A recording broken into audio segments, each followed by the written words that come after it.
Como venimos escuchando estas semanas atrás, vamos a seguir con esta miniserie que hemos empezado acerca del fruto del Espíritu.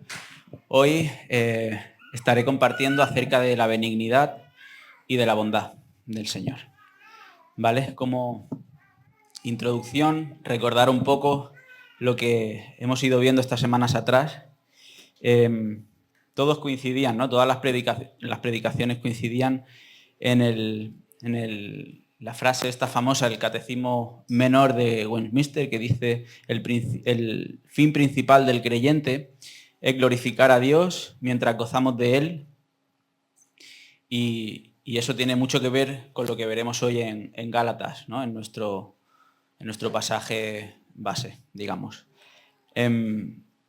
Decíamos que lo realizamos visiblemente por un proceso al que llamamos santificación, en el cual influyen la gracia de Dios y nuestra responsabilidad, ¿no?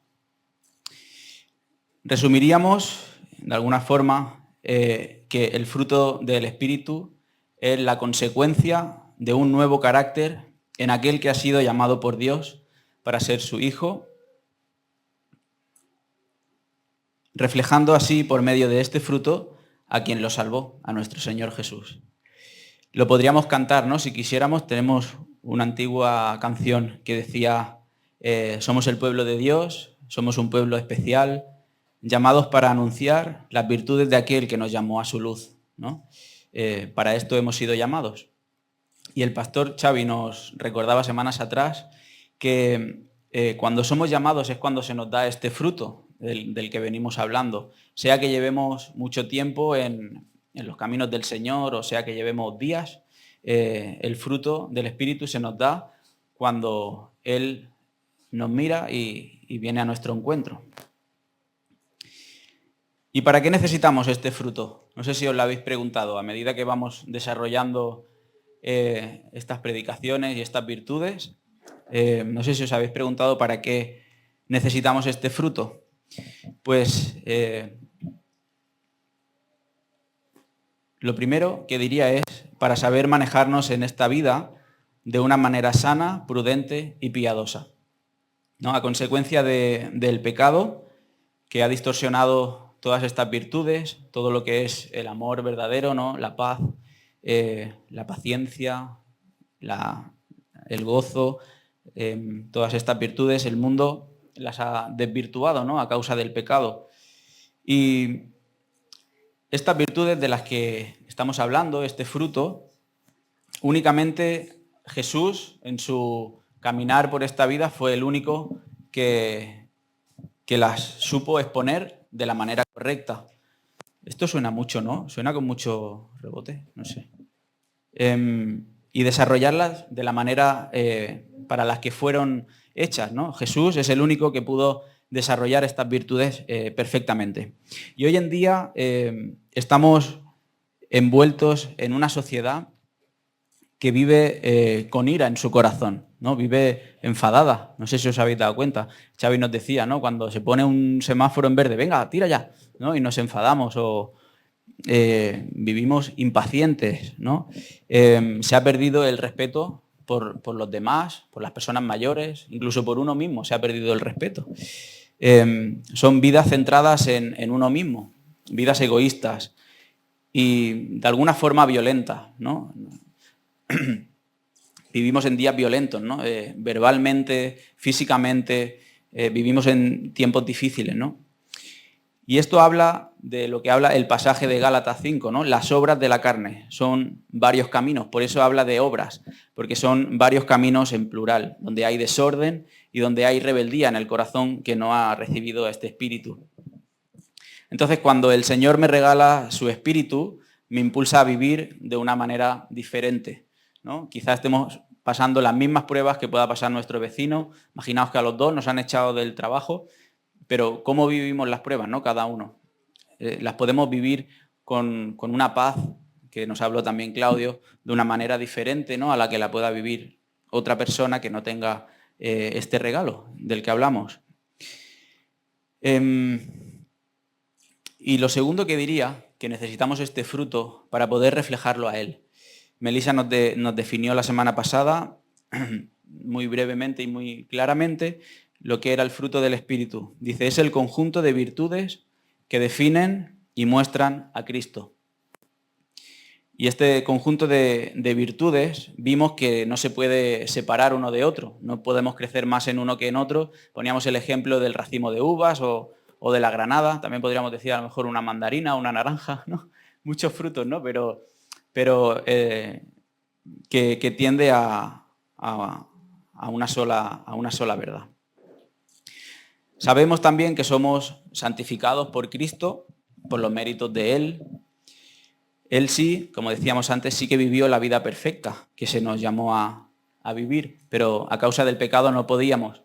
Por eso tuvo que venir Él a vivir esa vida santa que nosotros no éramos capaces de vivir, y delante del Padre se intercambió por nosotros, ¿no? Su bondad, su perfección, su santidad, se nos imputó a nosotros y a Él se le imputó pues nuestro pecado, nuestra maldad, y el Padre pues así lo aceptó. Por tanto somos santificados por su nombre. Pero tenemos todavía una responsabilidad pendiente, que es una responsabilidad, no una comodidad, ¿no? Como dice Pablo. ¿Qué haremos entonces? ¿Nos quedamos así?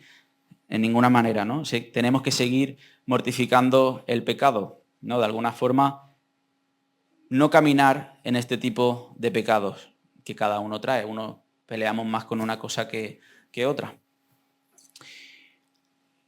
Y a la vez debemos de alimentarnos de Dios. A la vez que crucificamos este pecado, que damos muerte, debemos de alimentarnos de Él, mirarlo a Él. Como dice en Filipenses 4:8, dice, añadir todo lo verdadero, todo lo justo, todo lo puro, todo lo amable, todo lo digno de admiración, todo lo excelente, para mostrarlo así a Él. Esto define lo que serían los frutos, ¿no? Y esta es la manera en la que un cristiano es más feliz. Santificándonos de esta manera como el Señor pide, es como seremos más felices. Vuelvo a repetir la frase que leí al principio. El fin principal del creyente es glorificar a Dios mientras gozamos de Él, ¿no? O sea, podemos glorificarlo. La manera en la que lo glorificamos es esa, santificándonos cada día, desechando el pecado que hay en nosotros y a la vez añadiendo todas estas virtudes, de nuevo todos estos frutos que lo reflejan a Él. Y de esa manera, pues, evangelizar al mundo, ¿no? Mostrarlo a Él, haciendo ver el cambio tan bueno, tan transformador que el Señor opera en nuestra vida, quitando, pues eso, todo lo que estorba entre Dios y nosotros y añadiendo todo lo que nos falta, ¿no? Bueno, pues hasta aquí. No, voy a orar para que el Señor nos conduzca en la predicación. Señor, damos gracias por tu palabra. Gracias, Señor, porque ella nos muestra, Señor, cómo tú eres, Señor, y cómo debemos de vivir nuestros días aquí en la tierra. Te damos gracias, Señor, porque nos has regalado, Señor, el pertenecer a tu familia, Señor, el poder santificarnos para ti, Señor, el dedicar nuestra vida entera, Señor, para ti, sabiendo, Señor, que en ello hay un gozo, Señor, que muchas veces no llegamos a entender. Abre nuestros oídos, Señor, y nuestros corazones. Ministranos hoy, Señor, y que pueda ser un día, Señor, de verte tal y como tú eres. En el nombre de Jesús. Amén. Bien, pues si me acompañáis a Gálatas 5, leeremos del 16 al 26.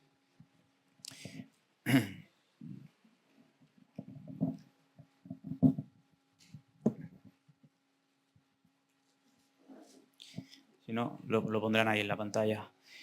Dice, digo pues, andad en el Espíritu y no satisfagáis los deseos de la carne, porque el deseo de la carne es contra el Espíritu y el del Espíritu es contra la carne, y estos se oponen entre sí, para que no hagáis lo que quisierais. Pero si sois guiados por el Espíritu, no estáis bajo la ley. Y manifiestas son las obras de la carne, que son adulterio, fornicación, inmundicia, lascivia, idolatría, hechicerías, enemistades, pleitos, celos, iras, contiendas, disensiones, herejías, envidias, homicidios, borracheras, orgías, y cosas semejantes a estas, acerca de las cuales os amonesto. Como ya os he dicho antes, los que practican tales cosas no heredarán el reino de Dios, mas el fruto del Espíritu es amor, gozo, paz, paciencia, benignidad, bondad, fe, mansedumbre, templanza. Contra tales cosas no hay ley. Pero los que son de Cristo han crucificado la carne con sus pasiones y deseos. Si vivimos por el Espíritu, andemos también por el Espíritu. No nos hagamos vanagloriosos, irritándonos unos a otros y envidiándonos unos a otros.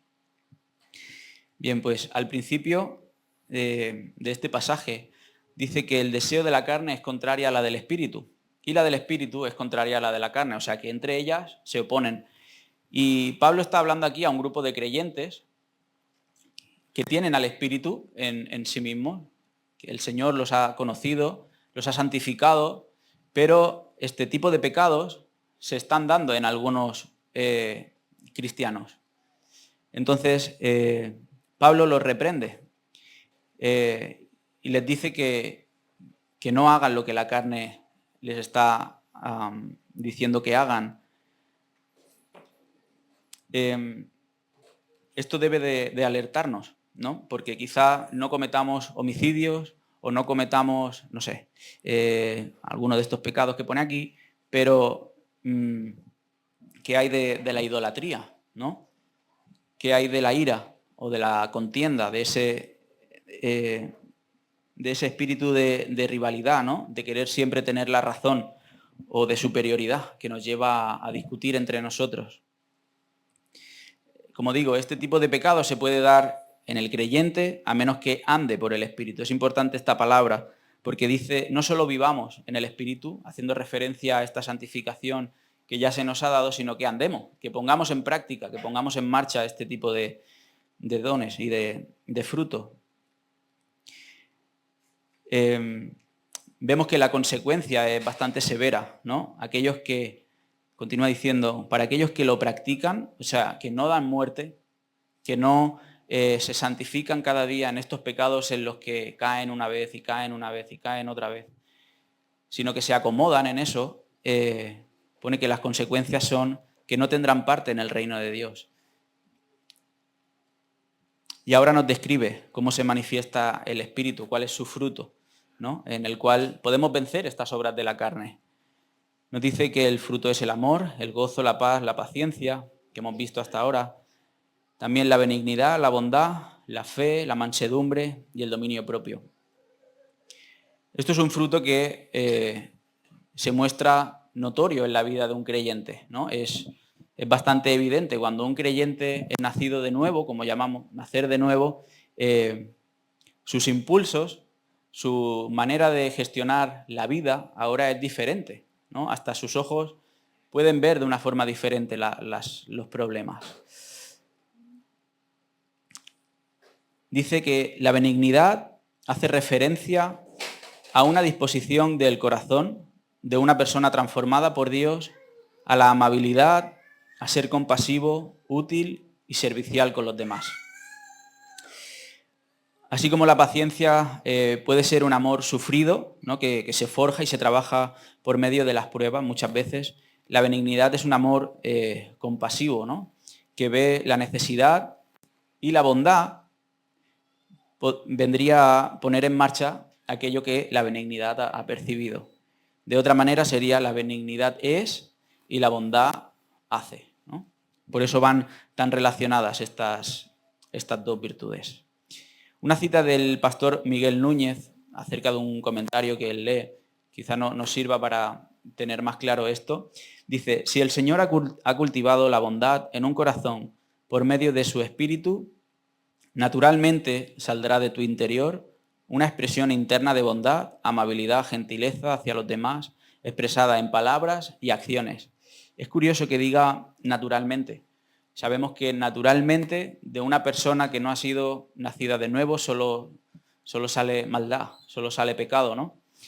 Pero ahora esta persona que ha recibido este fruto dice que por medio del Espíritu naturalmente saldrá de tu interior una expresión interna de bondad, amabilidad, gentileza hacia los demás, expresada en palabras y también en acciones. La palabra traducida en el original se opone a un temperamento áspero, es todo lo contrario, malhumorado y torcido. Más bien es un temperamento apacible, es calma de espíritu, una disposición imperturbable y una disposición de tratar a todos con amabilidad y con cortesía. Y esto, de nuevo, digo, es posible si el fruto del Espíritu está en nosotros, ¿no? Impulsándonos a operar este fruto.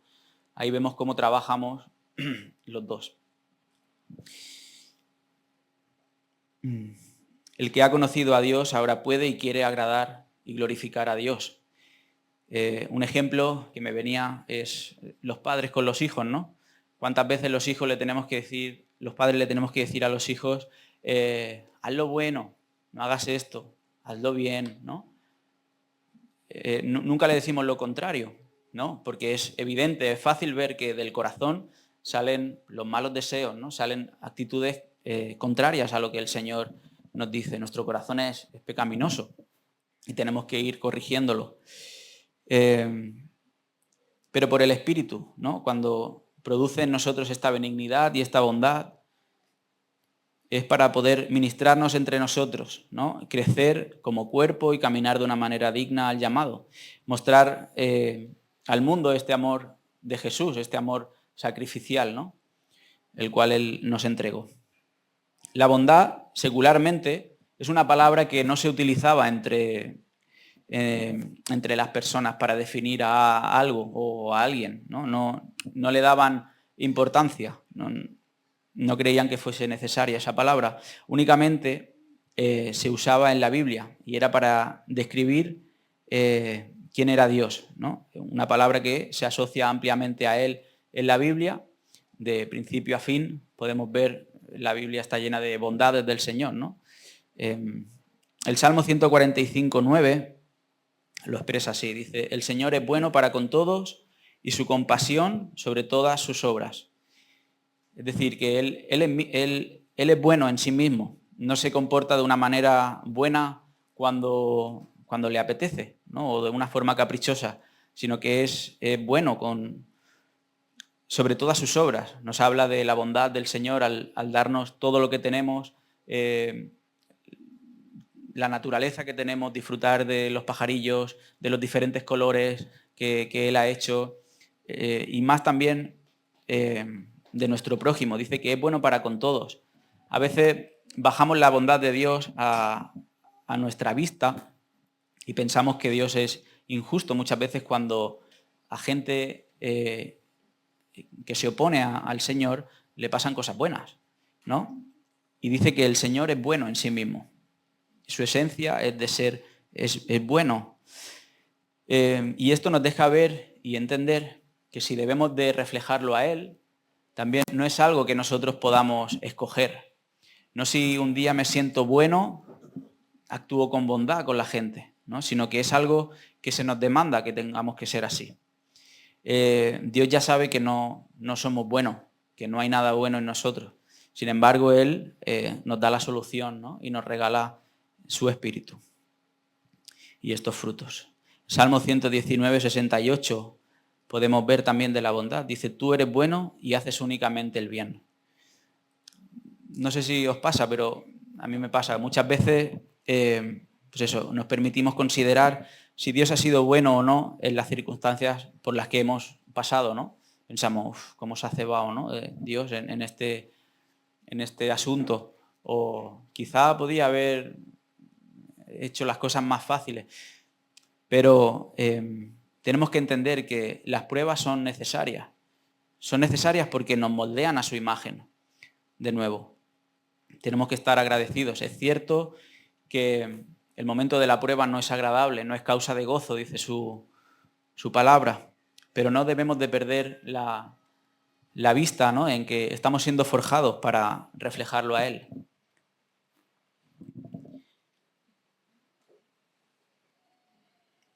Él no se goza tampoco en el sufrimiento de los suyos, ¿no? Él hace únicamente el bien.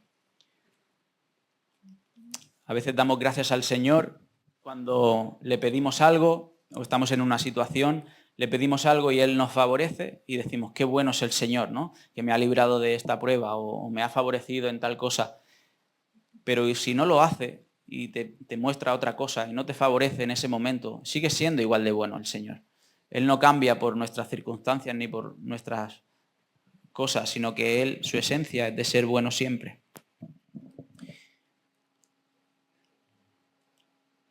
A veces tenemos una bondad distorsionada, ¿no? A causa del pecado, como decía, a veces hacemos las cosas interesadamente, ¿no? Hacemos, no sé, cada uno sabe, ¿no? Pero a veces decimos o hacemos cosas por los demás para que tengan una buena percepción de nosotros, ¿no? Es decir, qué persona más buena, más amable. Y no para darle la gloria al Señor. Se nos olvida, ¿no? Y nos atribuimos méritos que no nos corresponden. Me venía un ejemplo, no sé si algunos conocéis al doctor Cavadas, es un médico bastante famoso, español, y una entrevista que le hicieron, es un doctor que no se queda simplemente en operar a la gente, sino que él tiene una fundación y todo ese dinero, pues él lo destina para poder viajar a África y se lleva al menor número de personas posibles para poder llevar más medicación, más recursos y poder hacer una gran labor con las personas de allí, que tienen pues pocos recursos y falta de sanidad. Entonces, él, por un lado, le soluciona la vida a muchas personas y por otra cosa que hizo que me llamó mucho la atención es que innova, ¿no? O sea, hace cosas que no ha hecho nadie. Decía en la entrevista que a una persona de allí le amputó un brazo que tenía casi inservible ya y se lo puso en, no sé si en la cadera o en algún sitio, para que las células de esa cadera que estaban bien pudieran sanar de alguna forma el brazo y recuperarlo. Imaginaos, ¿no? Un hombre con un brazo aquí en la cadera, un poco raro. Pero, en fin, la labor de este hombre es buena, ¿no? Le salva la vida a muchas personas, en cierta manera les da comodidad, les da una otra oportunidad de poder vivir una vida más cómoda. Pero por otro lado, lo que este doctor quiere es conocimiento, ¿no? Y quiere saber más, y eso está bien. Pero en ningún caso esta persona está dando la gloria a Dios con lo que él está haciendo. Entonces es una bondad que de cara al Señor pues se queda corta, ¿no? Colosenses 3, 23 dice, y todo lo que hagáis, hacedlo de corazón como para el Señor y no para los hombres. Y un ejemplo de bondad bíblica, podríamos poner a Jesús como ejemplo, ¿no? Sí, Jesús es nuestro ejemplo. Y me llamó la atención una sanidad que él hace, la describe en Juan 5, del 5 al 9, habla acerca del paralítico que está en el estanque de Betesda y no consigue llegar al estanque y ser sanado. Y dice, había allí un hombre que hacía 38 años que estaba enfermo. Cuando Jesús lo vio acostado y supo que llevaba ya mucho tiempo así, le dijo, ¿quieres ser sano? Señor, le respondió el enfermo, no tengo quien me meta en el estanque. Cuando se agita el agua, entre tanto que yo voy, otro desciende antes que yo. Jesús le dijo, levántate, toma tu lecho y anda. Al instante, aquel hombre fue sanado y tomó su lecho y anduvo. No sé si alguna vez te has parado a pensar y a meditar en esta historia, pero cuando lo he hecho me ha venido no sé, imaginaos, este hombre llevaba 37 años sin poder caminar, sin poder moverse mucho, sin poder correr. Si llevaba 38 años nos hace ver que, bueno, luego también en versículos de después nos dice que el hombre tenía más de 38 años, es decir, que no nació así. Ese hombre sabía lo que era correr en un principio, quizá había experimentado el saltar y darle un abrazo a su padre o tener conversaciones con su madre mientras caminaban y ahora no lo podía hacer. Dice que llevaba 38 años de esa manera. Cuando Jesús lo vio acostado, supo que llevaba ya mucho tiempo así, entonces le dijo y le dispara esta pregunta. Le dice, ¿quieres ser sano?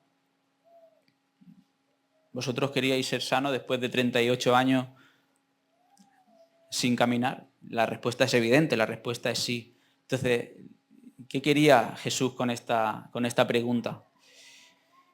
Quería despertar el deseo de este hombre de ser sanado. Quizá había perdido toda esperanza de poder llegar al estanque, de ser sanado. Tenía toda su confianza puesta en poder llegar, ¿no? Y estaba quitando de su mente el poder de Dios. Jesús quería también mostrarle la necesidad que tenía de la ayuda de Dios. Al rato, este hombre es sanado y al rato Jesús lo encuentra en el templo, quizá estaba dando gracias por esta sanidad y le dice, mira, has sido sanado, no peques más para que no te venga alguna cosa peor. Este hombre había recibido lo más importante de su vida. Lo primero, el deseo de su corazón de ser sanado, y normalmente con la sanidad iba acompañada la salvación. Por tanto, también probablemente había recibido la salvación. Jesús sabía que este hombre no era perfecto, que volvería a pecar, como nos pasa a nosotros. Sin embargo, le dice, no peques más. Aquí le está hablando de que este hombre, a partir de ahora, debía de andar, y nunca mejor dicho, porque era paralítico, debía de andar de una forma que se fuera santificando cada día, ¿no? No permitir que esos pecados se acomoden en nosotros, sino que andemos continuamente detectando esos pecados y poder darles muerte y añadir todo lo que hemos hablado antes que proviene de él. Entonces Jesús vio una necesidad en este hombre paralítico y la suple. También vemos una necesidad en Mateo 9, del 22 al 24, nos dice, es necesario que el Hijo del Hombre padezca muchas cosas y sea desechado por los ancianos, por los principales sacerdotes y por los escribas, y que sea muerto y resucite al tercer día. Nos empieza diciendo que es necesario, es decir, es altamente importante que Jesús muriera por nosotros, ¿no? Y él ve la necesidad y solo él podía suplir esa necesidad y no duda y se entrega, ¿no?, en la cruz por nosotros. Sigue diciendo, y decía a todos, si alguno quiere venir en pos de mí, niéguese a sí mismo, tome su cruz cada día y sígame. Porque todo el que quiera salvar su vida la perderá, y todo el que pierda su vida por causa de mí, éste la salvará. Aquí nos está hablando de nuevo, ¿no?, de mortificar el pecado, de santificarnos cada día, ¿no?, para así glorificar al Señor con nuestra propia vida. Bien, ¿qué pecados pueden distorsionar esta virtud de la bondad y de la benignidad del Señor? Yo he puesto en el mismo saco el egoísmo, el orgullo y la soberbia.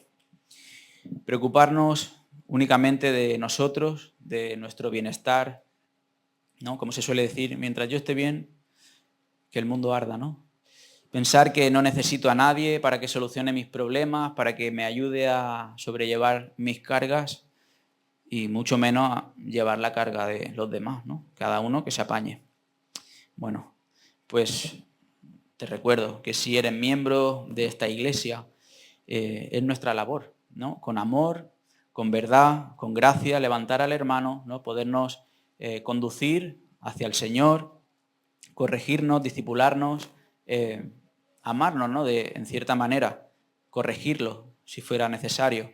Dios no nos ha llamado a ser seres que vivan para sí mismos, para sus comodidades, para sus placeres o sus gustos, sino que nos ha llamado a ser hijos de Dios, y esto se traduce, como hablábamos antes, en un cuerpo que crece unido, que llevan las cargas los unos de los otros, que reconocen que son pecadores, que necesitan perdón del Señor, que necesitan confesar pecados y que necesitamos del hermano. El egoísmo, como digo, nos pone a nosotros mismos por delante de todo y nos ciega, impidiendo ver y percibir por el Espíritu la necesidad que tiene el otro, ¿no?, de una falta de benignidad en nosotros, ¿no? El egoísmo se pone por delante de este fruto y nos impide ver la necesidad.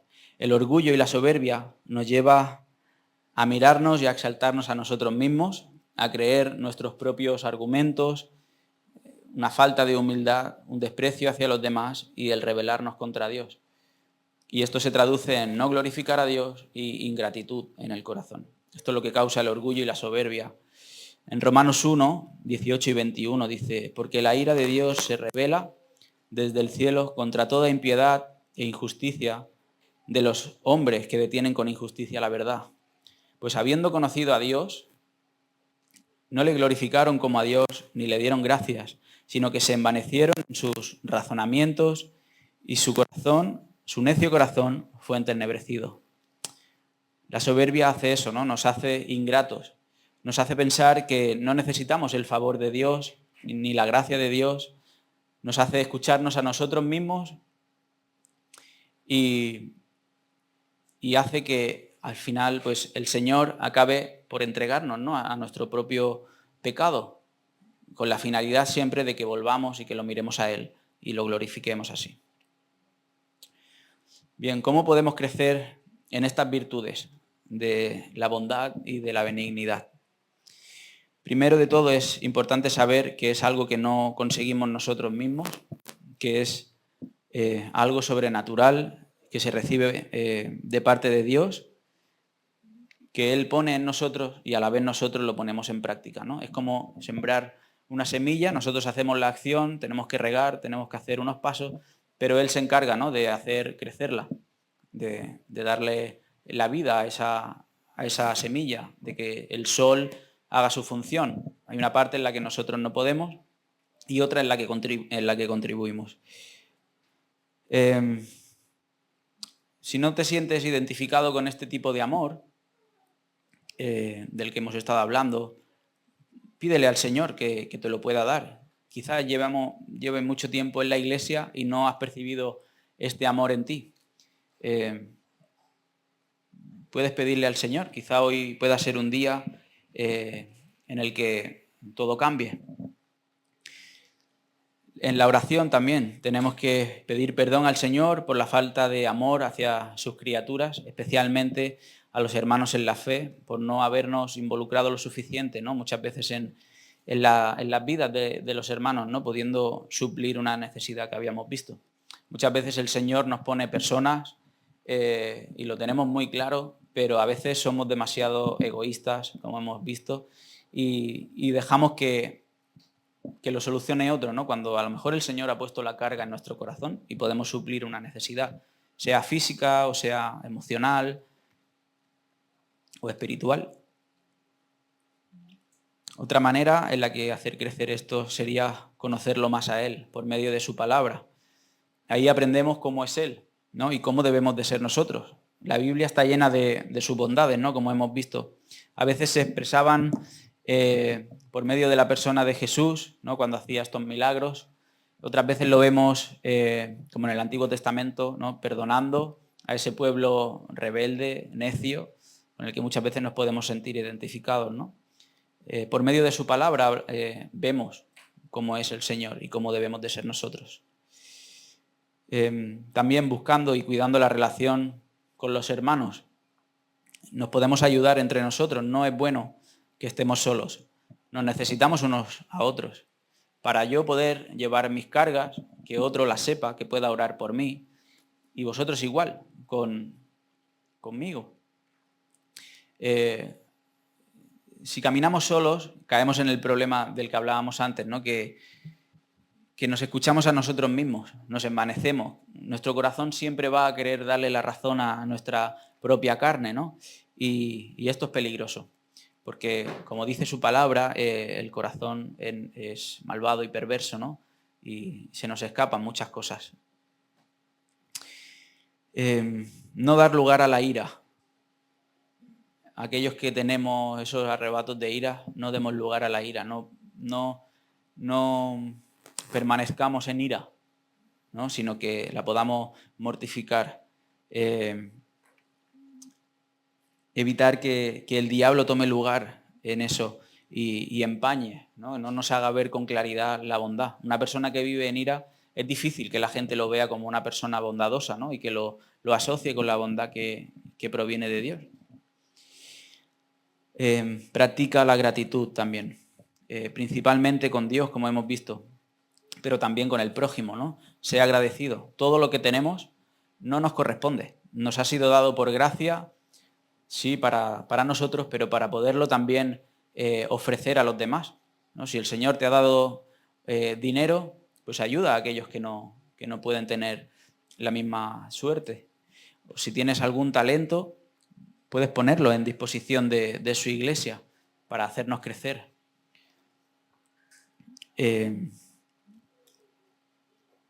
Estas virtudes que Él nos regala, como digo, son por gracia y son un regalo para su pueblo. Cultiva el amor, que puedan verte como una persona disponible y que se da en necesidad de los demás siempre, ¿no? El amor, como decimos, se expresa con hechos.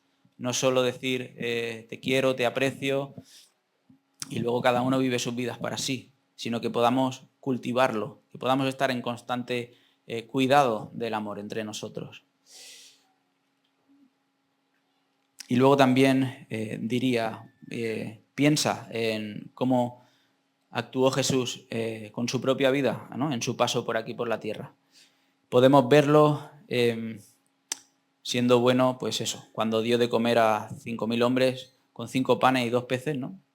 Vio una necesidad física y la suplió. No tardó en ponerse en marcha para suplir esa necesidad física que era el comer. O cuando sana a Lázaro, ¿no? Por amor a su amigo, a sus hermanas, ¿no? A Marta, a María, e incluso por los incrédulos que estaban ahí alrededor. Dice que esto no lo hacía porque dudase del Padre. Él sabía perfectamente que el Padre lo podía hacer, pero dice que lo hace para que su gloria sea vista, ¿no? En ese momento en el que Lázaro sale de la tumba y esos incrédulos puedan saber que Él es Hijo de Dios y le atribuye la gloria a Dios, no a sí mismo. De esto trata también la bondad, ¿no? De atribuirle la gloria a Dios y no a nosotros. O piensa cuando Jesús, sus discípulos le fallaban, ¿no? Una y otra vez, como Pedro, por ejemplo, ¿no? Que lo traiciona, lo entrega y Jesús lo perdona hasta 3 veces, ¿no? Y muchas veces nosotros fallamos también al Señor.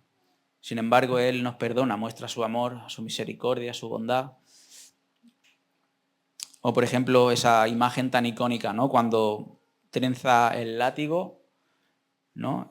Y por amor a Dios y en obediencia a Él, echa a todos aquellos vendedores que estaban en la puerta del templo. Seguía siendo bueno Dios ahí. Era una ira santa, una ira, como digo, pero santa. Cuando cuidaba de los niños, ¿no? La paciencia que ejercía, ¿no? Con los niños. O la bondad que ejercía con los niños, ¿no? Enseñándoles cada día, ¿no? Pasando tiempo con ellos. O cuando honraba a sus padres, ¿no? Se sujetaba a ellos. Nos habla poco la Biblia de la niñez y la juventud de Jesús, pero hay un momento en el que Jesús está en el templo hablando de su Padre, de Dios, y los ancianos se quedan flipando un poco de la sabiduría de Jesús.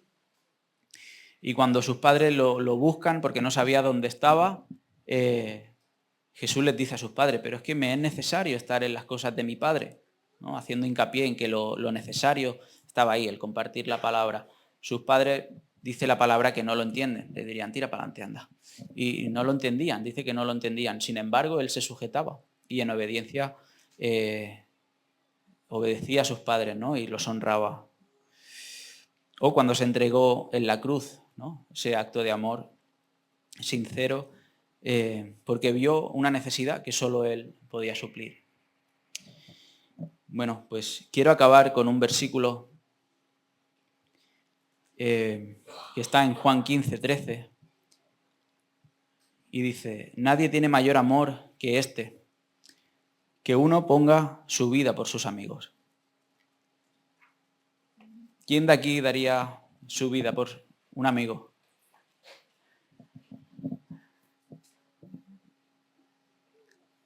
Un amigo es aquel que lleva que nos lleva a poner nuestra mirada en Jesús. Un amigo no es con el que comparto una tarde de billar o me tomo una Coca-Cola. Un amigo es aquel que me impulsa a seguir, ¿no? Que me muestra a Cristo. Él no pide que entreguemos nuestra vida físicamente, ¿no? De una manera así, por un amigo, pero sí que vivamos nuestra vida para Él. Y nuestra vida debe de reflejarlo a Él por medio de acciones, por medio de estos frutos que se desarrollan.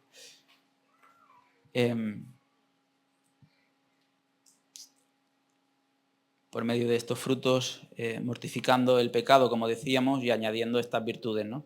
Que podamos vivir nuestros días aquí en la tierra pues, de una manera bondadosa, gentil, con un espíritu calmado, que extiende gracia hacia los demás, igual que nos dio a nosotros esta gracia, hacia los justos y hacia los injustos, hacia los impíos, como hemos visto, porque el Señor no hace distinciones aquí. Esa sería nuestra justicia, ¿no? Pero su bondad es para los buenos y para los malos. Hacer bien a aquellos que nos hacen mal también. Así verán que somos hijos del Altísimo, dice su palabra. Entonces, extender su amor hacia los demás, sabiendo que al Señor servimos. No servimos a nuestra carne, no nos servimos a nosotros mismos. Servimos al Señor por medio de acciones entre nosotros, sabiendo que de Él recibiremos la recompensa. La recompensa es esa vida eterna que Él nos ha prometido, ¿no? Esos cielos nuevos, donde no habrá rastro de maldad, donde no habrá ira, donde no habrá este tipo de pecados que se nos hablaba al principio. Y la recompensa vale la pena, hermano.